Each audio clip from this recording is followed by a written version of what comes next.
আসসালামু আলাইকুম। আজকে আমি আপনাদের সামনে হাজির হলাম মাগুর মাছ দিয়ে পেঁপের ঝোল রেসিপি নিয়ে। এই রেসিপিটা আমার অনেক পছন্দ।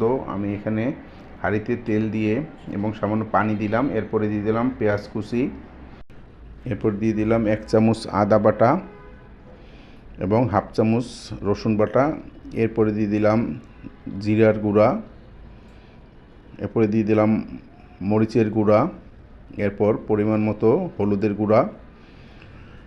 সমস্ত মশলাগুলো আমি ভালোভাবে কষিয়ে নেব। এখানে অবশ্যই মশলাটা ভালোভাবে কষিয়ে নিতে হবে যাতে মশলা থেকে গন্ধ না আসে। এরপর দিয়ে দিলাম স্বাদ মতো লবণ। এরপর কষানো মশলার ভিতরে দিয়ে দিলাম টুকরো করে রাখা মাগুর মাছের টুকরোগুলো। এরপরে এই কষানোর পরে মাগুর মাছটা আমি উঠিয়ে রাখবো। এরপরে কষানো মশলার ভিতরে দিয়ে দেবো টুকরো করে রাখা পেঁপেগুলো।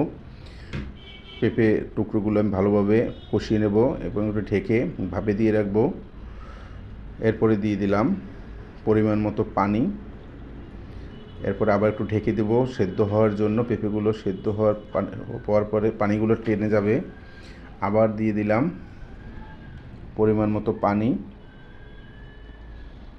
এরপরে দিয়ে দিলাম টুকরো করে রাখা টমেটো একটা আলাদা ফ্লেভার নিয়ে আসবে। এরপরে কষানো মাগুর মাছের টুকরোগুলো দিয়ে দিলাম ঝোলের ভিতরে। এই পর্যায়ে আবার ঢেকে দিব। পানিটা যখন শুকিয়ে রান্না শেষ হয়ে যাবে তখন এর ভিতরে দিয়ে দিলাম বিলেতি ধনিয়া পাতা। এরপরে ভালোভাবে নেড়েচেড়ে রান্না হয়ে গেলে উঠিয়ে নেব এবং গরম গরম ভাতের সাথে পরিবেশন করব। খেতে কিন্তু দারুণ লাগে, আমার অনেক পছন্দের একটা রেসিপি, তাই আমি আপনাদের সাথে শেয়ার করলাম। সবাই ভালো থাকবেন। আসসালামু আলাইকুম।